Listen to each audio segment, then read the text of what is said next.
Новый год в своей квартире в жилом комплексе «Солнечный город», Казань, 222 55 00. Смена, подъем!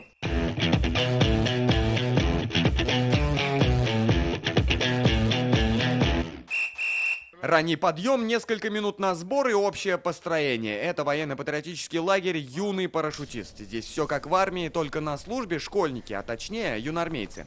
Получили задание, позавтракали и строем на занятия. Плотный распорядок дня, приближенный к военному. Юные парашютисты изучают оружие, учатся одевать противогазы и тренируют строевую подготовку. Аринина Дарья 3 года в юнармии и уже замкомандира взвода. Считает, что лагерь воспитывает не только дисциплину, но и взаимопонимание. Поначалу, когда это только начиналось, 3 года назад, было тяжело. То есть казалось, как это, что это, мальчиками командовать.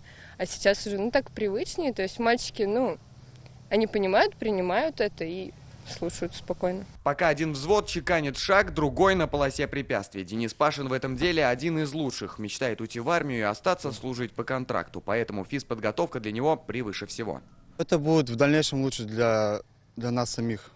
Как бы в армию все равно все пойдем. Учиться строевой подготовке, автоматами занимаемся.